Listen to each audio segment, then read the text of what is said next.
Welcome to Variations 4. This is the GI accessory organs unit, going through numbers 6 to 12 on the in-class questions. Still just kind of reviewing, going over some of the stuff we talked about with acute hepatitis in questions 6 to 12. Question 6 is asking us to look at some of the meds for Hep B and C.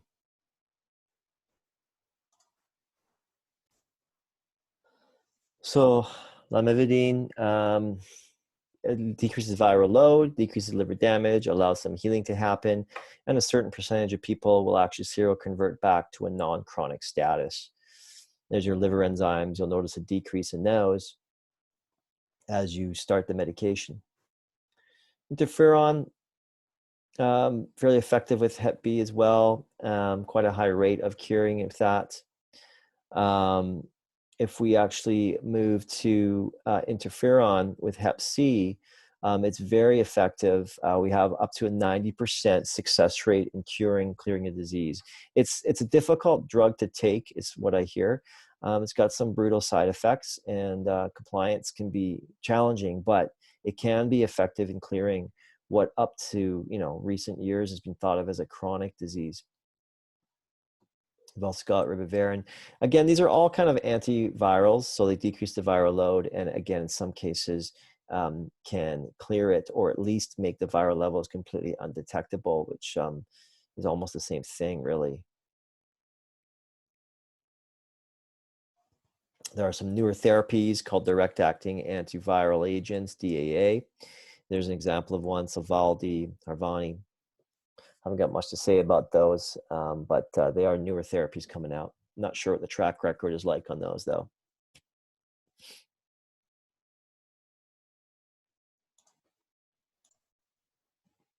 All right, for question 7, we've kind of covered that. You got your Hep A and B vaccination options.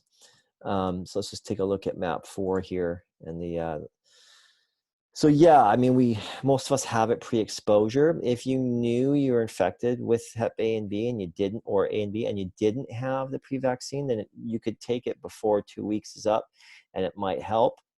Oh, this one's within 24 hours. That one's within 2 weeks. It'd be pretty tough considering antigens and antibodies don't show up for up to 2 months. It would be, I think that'd be a rare situation. I think the safest thing is, as we've all done here, just get pre-vaccinated and then you're covered. So obviously, if something's autoimmune, you need to take medications that will depress the immune response, such as corticosteroids, immunosuppressants. Yeah.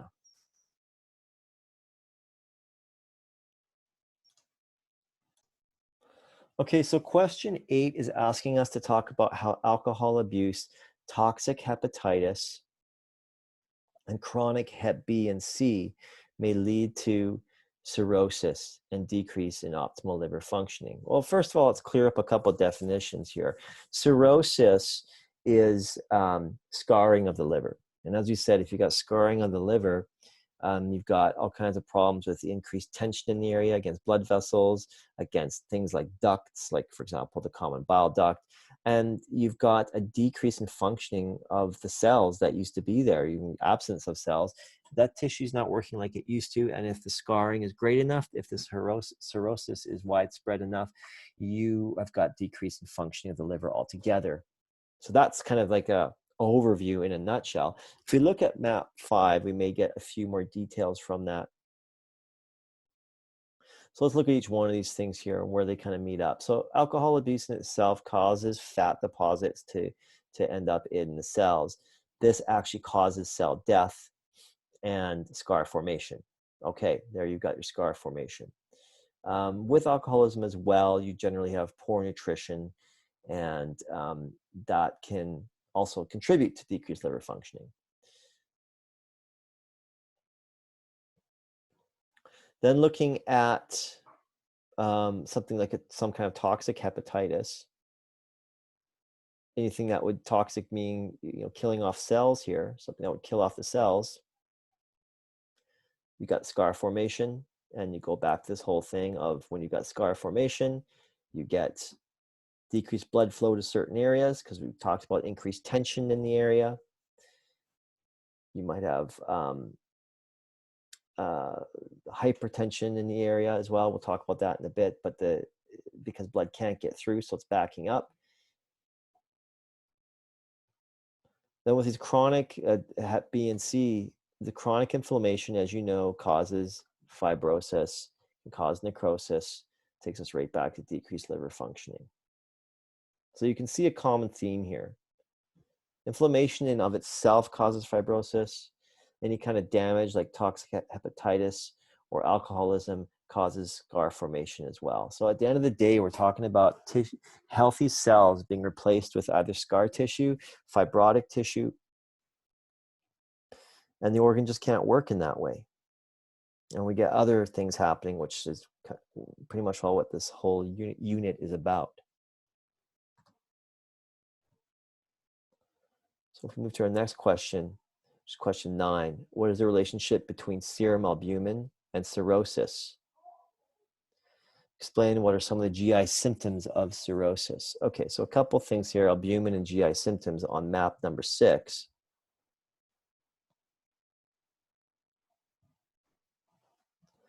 So as was said earlier, if the liver can't metabolize carbs, fats, and proteins well, then it can't synthesize albumin well.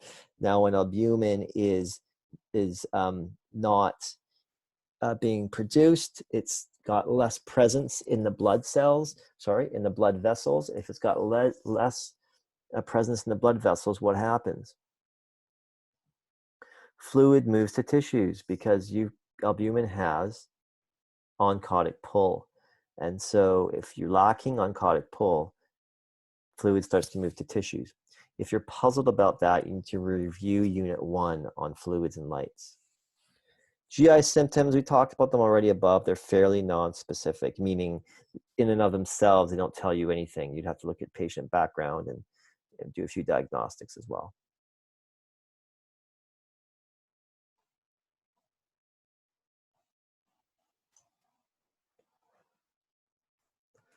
All right, so we're looking at question 10 now. That it says, explain the physiology behind the relationship between cirrhosis and PT and INR. We kind of already discussed that, but we'll come back to that again and go over it again. Explain the physiology behind the relationship between cirrhosis and thrombocytopenia and anemia.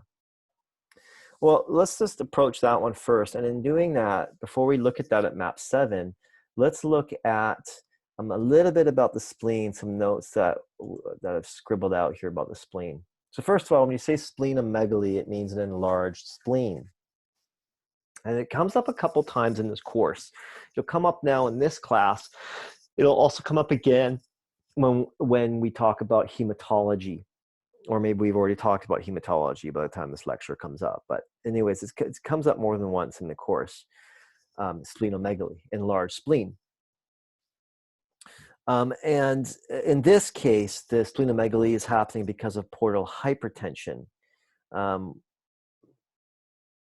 And what's happening there is you've got so much circulation that goes around and through the liver that if the liver is badly scarred, then the circulation backs up in that area. It's like a highway jammed up with cars, except in this case, it's jammed up with blood, and you get what's called portal hypertension, which is hypertension around the region of the region of the liver. That in turn can result in systemic hypertension. But even if it doesn't result in systemic hypertension, the problem with portal hypertension is it limits the amount of blood that's able to get into reach the liver. So the liver starts to work, decrease in its function. Not only that, the backing up of blood in the portal area starts to cause the spleen to enlarge. Let's just take a look at that a little bit here. We'll come back to that in a minute. So what are the roles of the spleen? Major player in the immune response. Initiates these fighter cells in the presence of antigens. It also helps, so that's being said. It engulfs damaged or infected cells as they flow through the spleen. And so we'll talk about how it becomes enlarged then with this specific illness here. But the reason why we went through this is you might think, well, if the spleen's enlarged and it's going to cause the problems we're about to talk about, why not just remove the spleen? The problem is because the spleen is such a big player in the immune system, people do have their spleen removed. They do survive and live on, but they're at risk for infections, much higher risk than the average person. And depending on what their background is and what their other ailments are, this can be quite dangerous. So while there are splenectomies done, it's not the preferred method of approaching enlarged spleen. Okay, so now having said all that, let's go back to looking at map number 7 so that we can finish covering off this question. So map number 7 talks about you got the scarred liver, you got blood that can't flow to the liver very well from the spleen because of the portal hypertension. This causes the blood to back up, the spleen enlarges, and guess what? When it enlarges, it becomes overactive and it starts to engulf and remove more cells than it should. So it actually can contribute to anemia, thrombocytopenia, and leukopenia, which in turn is a decrease in number of healthy red blood cells, healthy platelets, and healthy white blood cells. So it can actually cause what we call a pancytopenia, which is a lower amount of key cells right across the board. You may think, well, just remove it. Again, going back to the initial discussion, you don't necessarily want to have a splenectomy.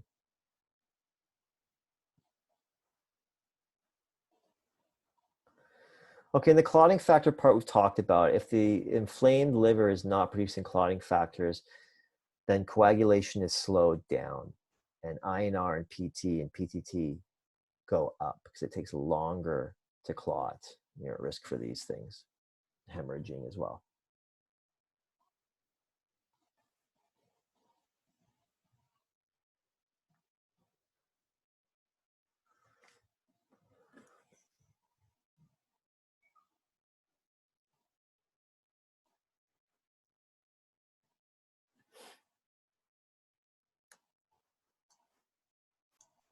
So question 11 is just asking us to re-review that whole bit we talked about earlier about jaundice, 2 ways in which jaundice is produced because of hepatitis or cirrhosis, which is down the road from hepatitis.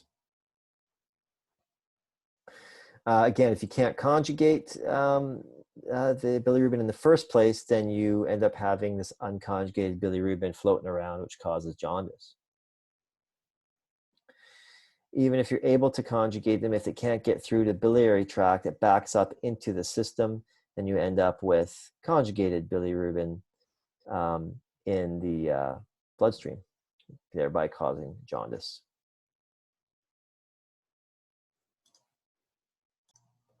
And finally, question number 12 asks us to look at the relationship between cirrhosis and aldosterone and explain the relationship between cirrhosis and peripheral neuropathy. Now, what does aldosterone do and when does that hormone release in the body? If you forget the answer to this, you need to review Unit 1 on lights and fluids.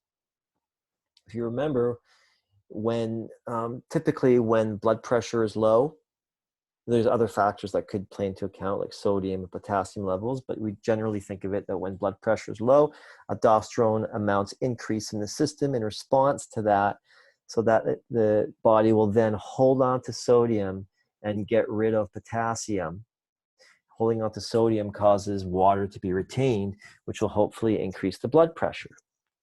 Hopefully that's just a review. Well, long story short, the liver is responsible for metabolizing aldosterone. And if it's unable to do that, then you have higher aldosterone levels than are healthy circulating in the system. And if you think about what aldosterone does, then imagine that in an exaggerated form. You're going to have increased sodium and water retention. That might lead to fluid overload. You're going to have increased amounts of potassium excreted. So you may need to get diuretics to get rid of the excessive fluid. You may need potassium supplements to treat the loss of potassium.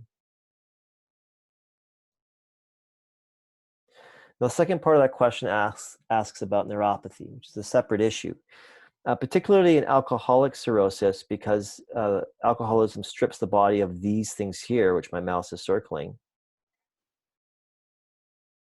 As you know, muscular neurological functioning relies on healthy levels of these things. So if you strip the body of them, which alcoholism generally does, you end up with this neuropathy. And we'll talk a little bit more about alcoholism later, but this is the side of it from the kind of vitamin and nutrient side being stripped, and that can cause a neuropathy, pins and needles.